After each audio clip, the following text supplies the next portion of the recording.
오늘 말씀으로 사도행전 강의 40번째 말씀 아름다움 헤어짐을 위하여라는 말씀으로 제목으로 말씀의 은혜를 함께 나누겠습니다. 흔히 사람들은 만남이 중요하다라는 말을 많이 합니다.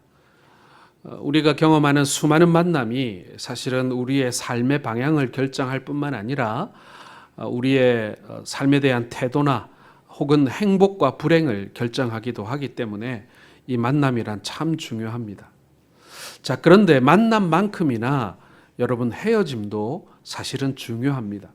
사람들은 만남에 대한 관심은 참 많지만 헤어짐을 잘 하는 것에 대해서는 사람들이 소홀하기 쉽습니다. 내가 당신을 언제 다시 본다고, 내가 다시는 당신 같은 사람 또 보나 봐라. 사실 우리가 마지막 헤어질 때는 그런 마음을 많이 가지고 있습니다. 자, 그런데 헤어짐도 사실은 우리의 삶에 굉장히 중요하다라는 것이죠. 이전에 제가 초등학생 때 우리 반 친구하고 한번 크게 싸운 적이 있습니다. 이 친구가 손버릇이 좀 나빠요. 그래서 다른 친구들의 어떤 준비물들이나 혹은 학용품들을 자기 것 가져가 놓고는 자기 것이라고 좀 우기는 아주 좀 얄미운 그런 친구가 있었습니다. 한 번은 제가 준비해온 준비물을 이 친구가 자기가 슬그머니 가져가 놓고는 자기 거라고 우기기 시작하는 거예요. 얼마나 열이 받는지 서로 멱살을 잡고 교실 바닥을 뒹굴뒹굴 뒹굴면서 한판 크게 싸웠습니다. 그런 이유로 좀 서먹해지죠. 이제 복도에서 봐도 서로 얼굴을 돌리고 눈길도 안 마주치고 말이죠. 그런데 참 이상하게 중학교도 같은 학교를 가고 고등학교도 같은 학교를 가고, 그런데 고등학교 졸업할 때까지도 여전히 좀 서먹하게, 한번 이렇게 손만 내밀면 다시 화해할 수 있을 텐데 좀 서먹하게 그렇게 헤어졌더랬습니다. 그리고는 굉장히 긴 시간이 지났어요. 제가 이제 목사가 되고 제가 1년에 2번씩 그 신대원에서 하는 목회 대학원을 1년에 2번씩 갑니다. 여름에 한 번, 겨울에 한 번, 제가 다른 스케줄이 없으면 꼭 참석하게 되는데, 이제 거기 가면 이제 그 목회 대학원을 진행하기 위해서 섬기는 전도사님들이 있습니다. 신대원 전도사님들 중에 이렇게 그 진행을 돕기 위해서 이제 목사님들을 섬기는 그런 진행 요원들이 있는데, 제가 밥을 먹으러 식당에 탁 들어갔는데 식권을 나눠주는 사람이 어디서 많이 본 사람인 거예요. 예, 그 친구였어요. 그 친구도 저를 보더니 얼굴색이 막 반가운 얼굴이 아니라 뭐라고 할까요? 빨개지는 그런 얼굴 있잖아요. 그렇죠? 저는 너무 반가워서 어떻게 네가 여기 왔냐고 이렇게 서로 이렇게 제가 먼저 말을 건네고 얘기를 하는데, 이 친구는 아직도 쭈삣쭈삣한 거예요. 얘기를 들어보니까 아내를 잘 만났어요. 허랑방탕한 삶을 살다가 신실한 아내를 만나서 결혼을 했는데, 이제 그 아내와 함께 신앙생활을 시작하게 되고 또 그러다가 은혜를 받아서 신학교까지 오게 된 것이죠. 그런데 그 친구가 예수를 믿을 때 교회 잘 다니고 착하고 신앙 좋은 김상훈 학생을 만날지를 몰랐던 거죠. 그리고 신학교를 오기로 결정을 해놓고도 교회 잘 다니고 신앙 좋고 착한 김상훈 학생을 다시 만날 줄을 몰랐던 거죠. 그런데 그날 그렇게 만난 거예요. 좀 헤어질 때 잘 헤어졌으면 이 만남이 참 반가웠을 텐데 라는 그런 좀 아쉬움이 남는 그런 만남이었습니다. 그리고 또 몇 년이 지났습니다. 저는 어릴 때부터 꼭 해보고 싶은 게 있었어요. 그게 뭐냐면은 노예 고시부 서기를 꼭 해보고 싶었습니다. 왜냐하면 제가 목사고시를 보고 신학교 이렇게 하다 보니까 우리 신학생들은 1학년에서 2학년, 2학년에서 3학년 이렇게 올라갈 때마다 그 신학 허락을 받아요. 그러니까 진급 허락을 받아야 돼요. 그러니까 학교에서 성적만 좋다고 1학년이 2학년 되고 2학년이 3학년 되는 게 아니라 노예에 와가지고 목사님들하고 면접을 해서 신앙생활 잘하고 있는지 교회 봉사 잘하고 있는지 그게 이제 확인이 돼야 이제 한 학년을 진급할 수 있는 그런 제도가 있습니다. 그리고 뭐 목사 고시 볼 때는 더 말할 것도 없죠. 이 고시부라고 하는 이 고시부에서 시행하는 시험을 통과해야 합니다. 그런데 그 고시부 서기가 엄청 대단해 보이는 거예요. 문제도 출제하고 그 고시부 서기가 오라 하면 오고 가라 하면 가고 막 이래야 되는 거예요. 그래서 제가 어릴 때부터 제 동기 다른 목사들 보고 야 나는 나중에 총회장 안 해도 되고 노회장 안 해도 되니까 나는 저 고시부 서기를 꼭 하고 싶다. 예, 이게 제가 그냥 습관처럼 그렇게 하던 얘기였는데 제가 드디어 고시부 서기가 된 거예요. 예, 문제를 출제하고 이렇게 뭐 장로님, 목사님 될 이제 집사님 이제 강도사님들을 면접하기 위해서 준비를 딱 하는데 제가 누구를 만났겠습니까? 거기서. 예. 교회 잘 다니고 신앙 좋고 착한 김상훈 학생을 만날지 몰랐던 그 친구를 만난 거예요. 그러니까 이제 설교도 듣고 시험도 치고 면접도 하고 하는데 제가 좀 짓궂게 면접을 할 때 이런 질문을 했습니다. 자, 어느 부서를 섬기십니까? 그랬더니 교회에서 중고등부를 섬깁니다. 이러더라고요. 그러면은 그 중고등부 학생 중에 손버릇 나쁜 학생이 있다고 치면 어떻게 지도하시겠습니까? 그렇게 제가 질문을 했더니 저의 얘기를 해주겠습니다. 이러는 거예요. 어떤 얘기를 해주고 싶습니까? 그랬더니 뿌린 대로 거둔다라고 얘기해주고 싶습니다. 이렇게 얘기하는 거죠. 예, 제가 무서운 얼굴로 질문하지 않고 제가 웃으면서 질문했습니다. 좀 잘 헤어졌으면 얼마나 좋았을까.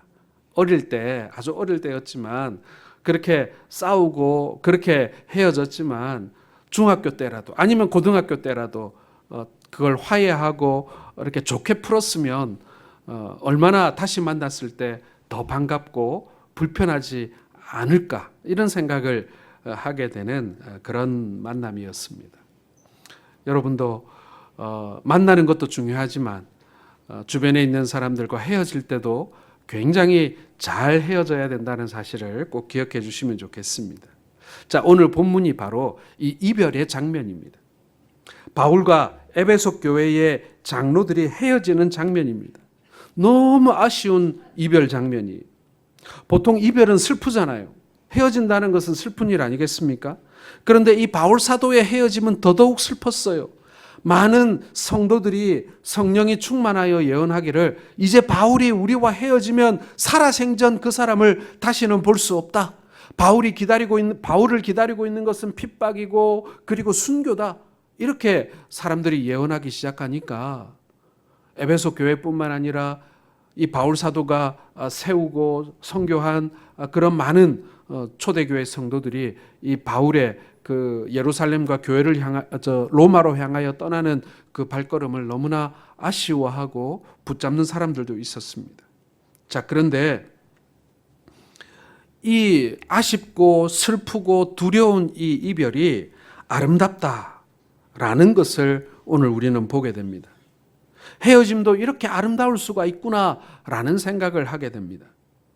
사랑하는 성도 여러분, 우리는 순간순간 어떤 자리를 떠나가게 됩니다. 하루 만에 떠날 수도 있고 한 달 만에 떠날 수도 있고 1년 만에 떠날 수도 있어요. 또한 언젠가 우리는 모두 이 땅을 떠나는 날이 오게 될 것입니다. 그때 여러분 아름답게 떠나야 하지 않겠습니까? 어떻게 아름답게 떠날 수 있을까? 오늘 해답이 본문에 나와 있습니다. 한마디로 요약하자면 이렇습니다. 아름다운 헤어짐은 현재를 아름답게 살 때 가능하다라는 것입니다. 아름다운 헤어짐은요, 시간이 지나고 나면 후회도 아무 소용이 없어요. 그 친구랑 좀 사이좋게 화해하고 헤어졌으면 좋았을 걸, 그거는 과거지사예요. 다시 되돌이킬 수가 없습니다. 중요한 것은 지금 어떻게 헤어질 것인가 하는 거예요.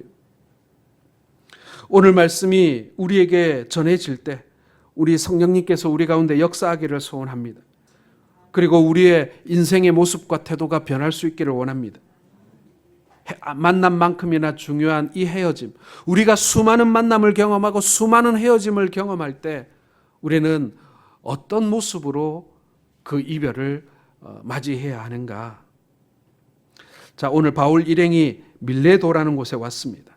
우리가 방금 읽었던 13절에서 16절 말씀이 어떤 말씀을 보면 어떤 곳을 거쳐서 밀레도에까지 오게 되었는가를 설명하고 있습니다.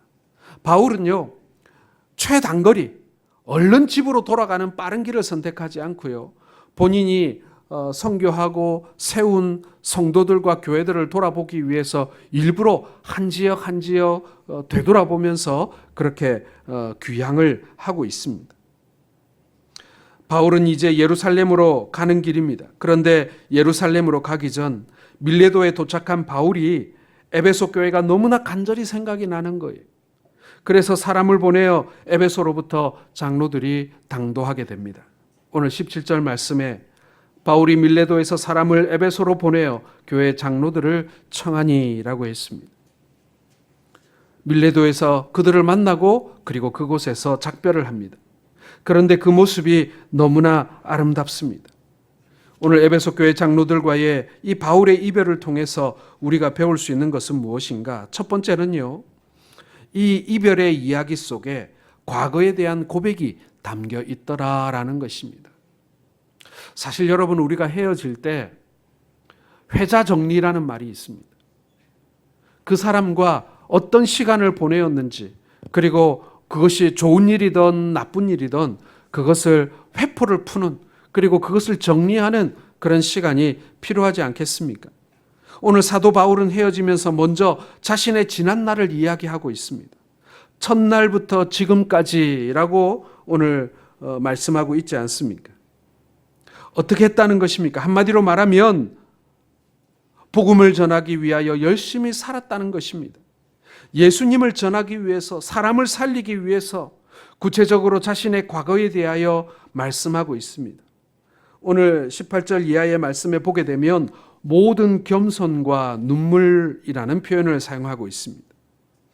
바울에게 있어 자신의 사도됨으로 인하여 얼마든지 권위할 수 있었지만 그는 겸손했고 사람들을 양육함에 있어 그에게는 눈물이 있었습니다. 이 눈물이 뜻하는 게 뭐겠습니까, 여러분? 진심인 거예요. 그리고 연민인 것이죠. 간혹 우리 성도들 가운데 좀 마음이 딱딱해져 있는 분들을 만날 때가 있습니다. 사람이 좀 뾰족뾰족하고 말이죠. 그리고 말씀을 이렇게 쉽게 받아들이지 않고, 그리고 뭐든지 부정적으로 그렇게 받아들이는 분들이 간혹 있습니다. 그런데 인간적인 마음에 하나님, 저 사람 그냥 좀 팍 한 대 때리셔가지고 좀 팍 깨지게 좀 해주시면 안 되겠습니까? 언제 기다립니까? 이런 마음이 들지만 또 한편으로는 하나님, 저 사람 아프지 않게 천천히 녹여주십시오, 이런 마음이 들 때도 있습니다. 여러분, 어느 쪽이 연민이고 어느 쪽이 눈물이겠습니까? 예, 후자죠. 후자입니다. 사실 번개처럼 우리에게 하룻밤 사이에 사람이 확 바뀌고 그런 일들은 잘 일어나지 않습니다. 그러나 하나님께서 우리들을 만져주시고 우리들을 인도해 주시면요, 마치 얼음이 천천히 녹아가듯이 완악했던, 딱딱했던, 상처받았던 마음들도 주의 은혜 아래 천천히 녹아가게 되는 것을 우리는 경험하게 됩니다. 우리가 주변 사람들을 위해서 기도할 때 그렇게 기도해요. 나를 좀 힘들게 하고 어렵게 하고 나를 곤란하게 하는 사람들을 만났을 때요, 하나님, 저 사람 한 대 탁 이렇게 하지 마시고요, 그렇게 기도하면 안 돼요. 그럼 저주잖아요. 그렇죠? 그렇게 하지 마시고 하나님 얼음 녹이듯이 천천히 저 사람 녹여주시고 하나님의 따뜻한 사랑의 온기로 저 사람이 녹아져 내려가도록 해달라고 그렇게 기도하시기 바랍니다. 바울이 그렇게 했다는 거예요. 겸손과 눈물이라는 게 바로 그거예요. 바울인들 성깔이 없겠습니까? 바울인들 그 사람들을 이길 만한 학식과 식견이 없겠습니까? 그런데 그들을 그렇게 섬겼다라는 것입니다. 억울함의 눈물이 아니라 사랑의 눈물이었습니다. 시험을 참고 주를 섬기는 것. 바울은 예수님을 전할 때 어려움을 당했습니다. 그러나 그것을 잘 참았다고 회고하고 있습니다. 여기서 참는다는 것은 꾹꾹 참고 있다는 뜻을 넘어서는 거예요. 그것은 이런 겁니다. 파도가 무섭게 쳐도 그 파도를 헤치면서 끝까지 앞으로 나아가는 것을 말하는 것입니다. 인내를 말하는 거예요. 포기하지 않고 끈질기게 나아가는 것을 말하는 것입니다. 그러면서 주를 섬겼고 교회를 섬겼고 성도를 섬겼다라는 것입니다. 아주 좋은 상황 속에서, 환경 속에서 주님을 섬긴 것이 아니라 힘들고 어려운 상황 속에서 주님을 섬겼다라는 거예요. 밖으로는 이방인들과 유대인들의 핍박으로, 안으로는 교회 안에 초대교회부터 마치 곰팡이처럼 계속 교회 안에서 생겨나는 수많은 이단들, 거짓 교사들과 그리고 다른 복음이라고 말하는 그 이단들과 끊임없이 이 바울 사도는 싸워야 했다라는 것입니다. 그 어려움 속에서 말입니다. 유익한 것은 무엇이든지 공중 앞에서나 각 집에서나 꺼리낌 없이 여러분에게 전하여 가르치고라고 했습니다. 힘드냐 힘들지 않느냐의 기준이 아니었습니다. 유익한 것이냐 유익하지 않은 것이냐가 판단의 기준이었다라는 것입니다. 유익하기만 한다면 어디서든 말씀을 가르치고 전했다라는 것이죠. 여러분, 말씀이 우리에게 유익하냐 유익하지 않느냐라는 것은요, 사실은 우리의 판단을 넘어서는 것입니다. 주께서 그 말씀을 주셨을 때에는 모든 것이 우리에게 유익한 것이죠. 뿐만 아니라 회개에 대하여 선포하였습니다. 하나님께 대한 회개와 우리 주 예수 그리스도께 대한 믿음을 증언한 것이라 라고 했습니다. 바울의 고백의 요지는 뭐예요? 지금 과거를 회상하면서 한마디로 그것을 정리하자면 뭐냐면 이렇게 살았다라는 거예요. 복음을 위하여 이렇게 내가 살았다. 그걸 당신들이 보았지 않느냐? 자신의 과거를 자신 있게 말합니다. 그의 고백 속에서 교만을 찾아볼 수가 없어요. 오히려 겸손과 솔직함을 엿볼 수 있습니다.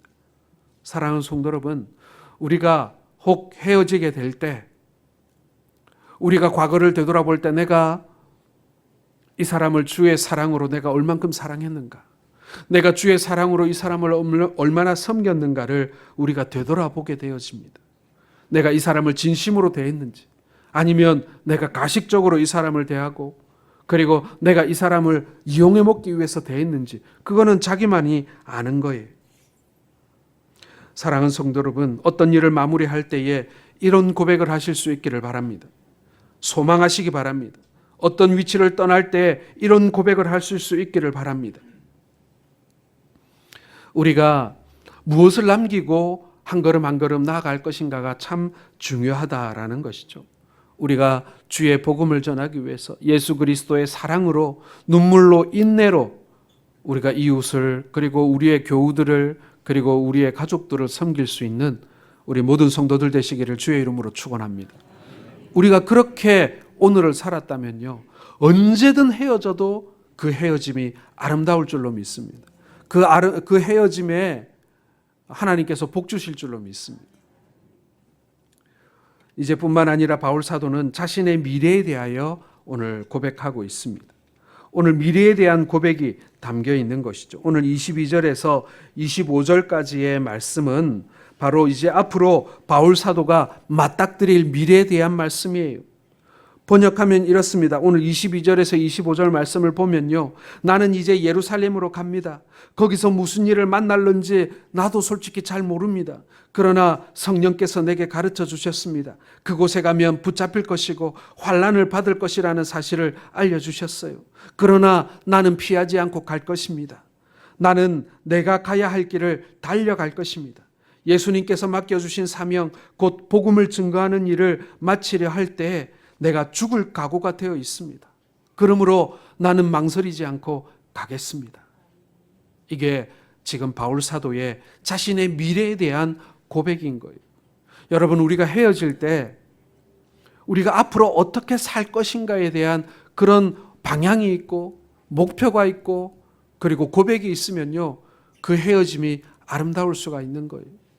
그리고 우리가 누군가를 앞으로 만나지 못하게 될 때 우리가 그 사람에게 나는 이렇게 살겠습니다라고 말해줄 수가 있는 거예요. 같이 미국에서 공부를 하던 선배 목사님이 한국에 나왔습니다. 그런데 그 목사님이 어릴 때부터, 젊을 때부터 이렇게 심장이 안 좋았어요. 그래서 심장 안에 뭐라 그럽니까? 그 기계가 들어있는 거 있잖아요. 배터리 갈아주고 하는 그 기계를 몸에 이렇게 지니고 사셨는데 그걸 벌써 교체하는 수술을 여러 번 그렇게 하셨어요. 미국에서도 그렇게 수술을 한 적이 있는데 거기에 이제 암이 온 거예요. 그래서 큰 수술을 한번 하고 이제 한국을 나오셔서 제가 서울에서 만났는데 딱 봐도 어렵겠다라는 그런 생각이 들더라고요. 그래서 이번이 마지막 만남이겠구나. 이번에 헤어지면 천국 가서 만나겠구나. 이런 마음이 이렇게 드는 거예요. 이제 뭐 신방 많이 하고 이제 교회 생활 많이 하다 보니까 이제 저 같은 목사들은 이분이 살 뿐인지 아니면 더 이제 오래 살 뿐인지 아니면은 하나님이 또 이렇게 금방 이렇게 데려갈 뿐인지 뭐 대충 이렇게 이제 알 수가 있어요. 하나님께서 이렇게 데려가실 것 같더라고요. 너무 몸이 쇠약해져 있어서. 그래서 이제 만나서 뭐 밥도 먹고 이렇게 또 다른 이제 같이 공부했던 다른 목사님들도 불러서 만나고 이렇게 하는데 이제 그 만남에 이제 다시는 살아생전 못 볼 것 같으니까 이제 제가 그런 얘기를 했어요. 그동안 너무 고마웠다고. 공부하는 동안 같은 동네 살면서 잘 섬겨주시고 이끌어줘서 너무 고마웠다고. 그 얘기 전에도 했지만 다시 그 얘기 해주고 싶더라고요. 그리고 목사님 미국에 계시지만 저는 한국에서 열심히 섬기겠다고, 교회 열심히 목회하겠다고 이런 얘기를 하면서 마지막으로 헤어졌더랬습니다. 우리의 헤어짐이 아름다우려면요, 우리의 삶에 대한, 과거에 대한 고백도 필요하지만 앞으로 내가 어떻게 살겠습니다에 대한 이야기가 필요하다. 그런 고백이 우리에게 필요하다라는 것입니다. 오늘 바울은 정말 아름다운 고백을 하고 있어요. 이 고백은 두고두고 에베소 장로들과 함께 있던 사람들에게 영향을 미칠 거예요. 아마도 그 자리에 함께하고 있던 에베소 장로들은 죽을 때까지 바울의 이 고백을 잊지 못할 거예요. 그리고 자신들을 어떻게 양육했는지를 기억하면서 자신들도 또 다른 사람에게 또 다른 바울이 되어 그들을 섬기게 될 것입니다. 그 전까지 했던 수많은 설교들도 중요했지만 헤어지면서 한 이 바울의 말은 그들의 삶을 변화시키고 그리고 말씀 안에서 흔들리지 않도록 붙잡아 줬을 거예요. 당신들은 왜 못 떠나는가 이런 말을 하지 않습니다. 괜시리 자신만 떠난다고 뻐기지도 않습니다. 복잡하게 설득하려고 하지도 않습니다. 그냥 나는 내 길을 간다고 얘기하고 있어요.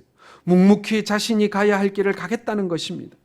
돌아다니면서 예수를 전하는 일, 그것이 내게 맡겨 주신 일이라는 사실을 알기 때문에 이제 또 간다는 거예요. 무슨 일을 만날는지 모릅니다. 오히려 환난을 당할 것이라는 것을 확실히 알고 있었습니다. 그래도 뚜벅뚜벅 걸어가고 있는 거예요. 그래서 지금 헤어짐이 필요하다는 것입니다. 싫어서 헤어지는 것이 아니라 사랑하지만, 좋아하지만, 일평생 같이 있고 싶지만 가야 하기 때문에 헤어지고 있는 것입니다. 사랑하는 성도 여러분, 우리가 헤어질 때 이런 고백을 할 수 있다면 그 헤어짐은 참 좋은 헤어짐입니다. 어떤 자리를 옮길 때 이런 고백을 할 수 있었으면 좋겠습니다. 토라지고 떠나는 것이 아니라, 그리고 서로 원망하고 그리고 저주하면서 망하라고 말하고 헤어지는 것이 아니라 비전을 가지고 떠났으면 좋겠다라는 것입니다. 그는 다시 과거를 이렇게 고백합니다. 26절과 27절 보겠습니다. 그러므로 오늘 여러분에게 증언하거니와 모든 사람의 피에 대하여 내가 깨끗하니 이는 내가 꺼리지 않고 하나님의 뜻을 다 여러분에게 전하였습니다. 하나님 나라를 전파하는 데 최선을 다했다라는 그런 고백이에요. 바울도 일을 해서 돈을 벌었습니다. 밥을 먹었습니다. 잠도 잤습니다. 사람도 만났습니다. 그러나 이렇게 고백합니다. 내가 너희 중에 왕래하며 하나님 나라를 전파하였으나, 자신의 인생에 있어서 분명한 방향이 있었다는 것이죠. 이 세상을 살고 있지만 하나님 나라를 전파하는 것, 거기에 내 인생의 초점이 맞춰져 있었다는 얘기예요. 실패하는 것도 나쁘지 않습니다. 그러나 시도도 해보지 않고 포기하는 것이 아닙니다. 또한 하긴 하되 대충 해보고 환경을 탓하는 것이 아닙니다. 다른 사람을 탓하는 것도 아닙니다. 바울은 여기까지 고백하고 있는 거예요. 모든 사람의 피에 대하여 내가 깨끗하니, 이렇게 말했죠. 해야 할 일을 하지 않았기 때문에 받을 책망은 없다는 것입니다. 어찌 보면 교만한 것 같지만 당당한 고백인 것이죠. 이제 이별하면서 아주 중요한 것을 합니다. 그것은 리더들에게 할 말을 하는 것입니다. 리더는 그만큼 중요하지 않습니까? 리더 한 명이 바로 서면 많은 사람이 살아납니다. 그러나 리더 한 명이 바로 서지 못하면 많은 사람이 길을 잃어버리게 되는 것이죠. 그래서 오늘 28절에서 31절의 말씀을 권면으로 하고 있습니다. 여러분 같이 한번 읽어보겠습니다. 여러분은 자기를 위하여 또는 온 양떼를 위하여 삼가하라. 성령이 그들 가운데 여러분을 감독자로 삼고 하나님이 자기 피로 사신 교회를 보살피게 하셨느니라. 내가 떠난 후에 사나운 이리가 여러분에게 들어와서 그 양떼를 아끼지 아니하며 또한 여러분 중에서 또 제자들을 이끌어 자기를 따르게 하려고 어그러진 말을 하는 사람들이 일어날 줄을 내가 아노라. 그러므로 여러분이 일깨어 내가 3년이나 밤낮 쉬지 않고 눈물로 각 사람을 훈계하던 것을 기억하라. 이제 에베소의 장로들과 그 교회 리더들에게 이제 당부를 하고 있습니다. 리더들에 대한 권면이에요. 첫 번째가 뭐냐면 삼가하라라는 것입니다. 너희 자기를 위하여 또는 온 양떼를 위하여 삼가하라. 그 말은 뭐냐면요, 자기가 하고 싶다고 다 하는 것은 어리석은 일이라는 거예요. 자기에게 힘이 있고 고난이 있어서 뭐든지 할 수 있지만 그렇게 하지 말라는 거예요. 왜냐하면 그것이 다 자기에게 유익하지 않기 때문에, 도리어 그 힘이 자기를 망가뜨리고 공동체를 망가뜨릴 수 있기 때문에 뭐든지 자기가 말하고 싶다고 해서 다 말하지 말라는 거예요. 그건 어리석은 일이라는 것입니다. 그래서 바울이 뭐라고 얘기합니까? 삼가하라. 할 것과 해서는 안 될 것을 잘 구별하라라는 그런 뜻이에요. 사람이 지혜를 잃어버리게 되면요, 개인적으로 말할 것을 공공연히 말하게 되고, 그리고 공공연히 말해야 할 것을 개인적으로 말하게 됩니다. 그러나 지혜가 생기면 개인적으로 말해야 할 것과 공적으로 말해야 할 것을 잘 분별하게 됩니다. 이게 거꾸로 되면요, 정말 곤란해요. 그런 위치가 바로 리더의 위치이고 지도자의 위치인 것이죠. 두 번째로 성령이 너희를 감독자로 세우셨다라고 권면하고 있습니다. 하나님이 자기 피로 사신 교회를 돌보게 하셨다는 거예요. 어찌 하다 보니 리더가 된 게 아닙니다. 하나님께서 선택하셨습니다. 감독자라는 것은 그 당시 목회자들을 가르치는 것입니다. 선택하여 교회를 섬기게 하셨다라는 말씀인 거예요. 저는 제가 전에 우리 순장 총무 모임 때 그런 말씀을 나눴습니다. 여러분들이 지금 목장 식구들을 돌보는 것이 그게 목회예요, 여러분. 목사만 하는 것이 목회가 아니라 여러분들이 누군가를 돌보고 양육하고 그 사람을 세워주고 돌보는 것이 그게 목회예요. 그런 의미에서 장로님도 권사님도 집사님들도 지금 목회를 하고 계신 거예요. 목회자만 하는 것이 아니라는 것입니다. 저는 마음속에 들어오는 한 구절이 있습니다. 하나님이 자기 피로 사신 교회라는 말씀이에요. 하나님이 자기의 피로 사셨다라는 겁니다. 돈을 주고 산 것도 아니고요. 그리고 다른 것과 바꾼 것이 아니라 자신의 생명과 바꾸어 사신 것이 바로 교회다라는 거예요. 바로 예수님을 믿고 모인 사람들, 우리 주님께서 속량하신 그 사람들이 바로 교회입니다. 우리가 바로 교회예요. 예수님께서 피로 산 사람들입니다. 계시록 5장 9절에 새 노래를 노래하여 가로되 책을 가지고 그 인봉을 떼기에 합당하시도다. 일찍 죽음을 당하사 각 족속과 방언과 백성과 나라 가운데 사람들을 피로 사서 하나님께 드리시고, 예수님께서 우리를 자신의 피값으로 사셨다라는 거예요. 바울의 가슴에는 이 사람들이 있었던 거예요. 자신에게 맡겨준 양떼를 사랑하고 그들에게 기대감을 가지는 것은 행복입니다. 그래서 이 땅에서 사는 동안 헤어질 때 최선을 다했다라고 고백할 수 있다면 이것만큼 복된 일이 없다라는 것입니다. 사랑하는 성도 여러분, 여러분 가족들, 여러분들의 주변에 있는 교우들, 그리고 지금 우리가 같이 신앙생활하고 있는 우리 성동교회 식구들을 향해서 나는 당신에게 정말 최선을 다했다. 당신을 정말 최선을 다하여 내가 섬겼다라는 이런 고백을 하실 수 있기를 주의 이름으로 축원합니다. 세 번째로 여러분, 말씀을 떠나지 말라고 말씀하고 있습니다. 그 은혜의 말씀에 부탁하노니 그 말씀을 여러분들을 능히 든든히 세우사 거룩하심을 입은 모든 자 가운데 기업이 있게 하신다. 예, 말씀이 우리의 기업이라는 거예요. 이 말씀이 우리를 붙들어서 든든히 세워준다는 거예요. 여러분, 집에서 화초를 키울 때요, 이 화초가 점점점 자라서 키가 이렇게 자라가잖아요. 그러면 잎도 많아지고 꽃도 피고 경우에 따라서는 열매도 열립니다. 그런데 꼭 해줘야 될 게 하나 있어요. 식물이 점점점 커가면서 뭘 해줘야 되냐면 반드시 지주대를 세워줘야 돼요. 안 그러면요, 아무리 잎사귀가 풍성해도요, 도리어 그것 때문에 키가 아무리 커도요, 도리어 그것 때문에 어떻게 됩니까? 예, 땅에 심은 것이 아니라 화분에 심으면 어떻게 되는 거예요? 넘어져요. 그러면 그 잎사귀가 무성한 것이, 그 키가 큰 것이 많은 꽃을 피우고 열매를 맺는 것이 무슨 소용이 있겠습니까? 뿌리가 뽑혀버리는데. 그 지주대가, 그 삶을 받쳐주는 기준이, 힘이 있어야 되는데 바로 그것이 우리에게 말씀이라는 거예요. 말씀이 우리의 삶을 받쳐주지 않으면요, 우리가 아무리 키가 크고 열매를 많이 맺고 꽃을 피워도 아무 소용이 없는 거예요.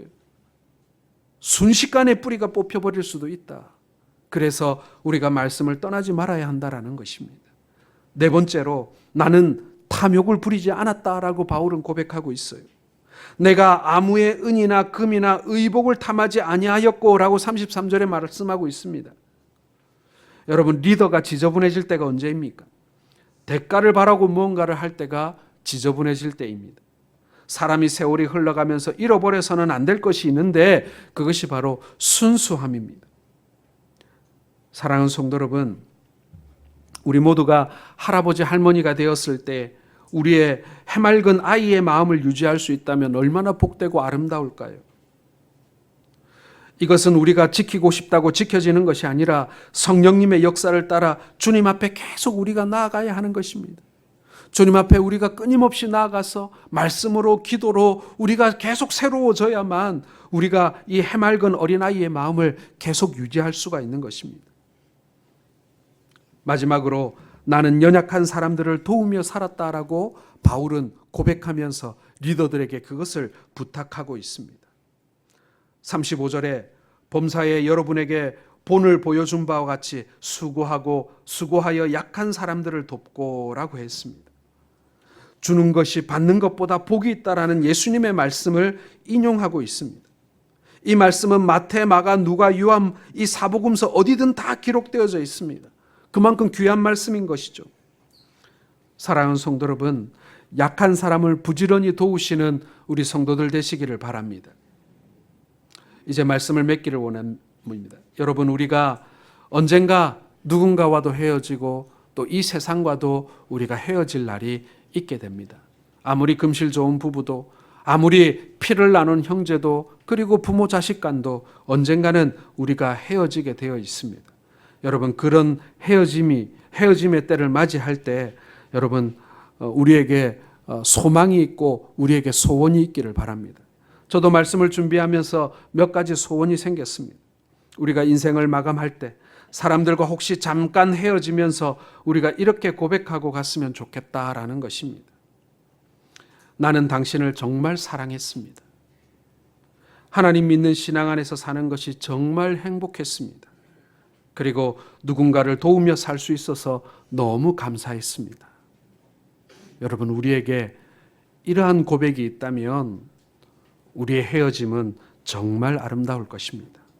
우리가 무엇을 하든지 어디에 있든지 우리가 만남을 기대하는 것만큼 우리는 우리의 삶에 헤어짐을 준비하며 살아야 할 것입니다. 그게 종말론적 삶이에요. 그게 제사장적 삶이에요.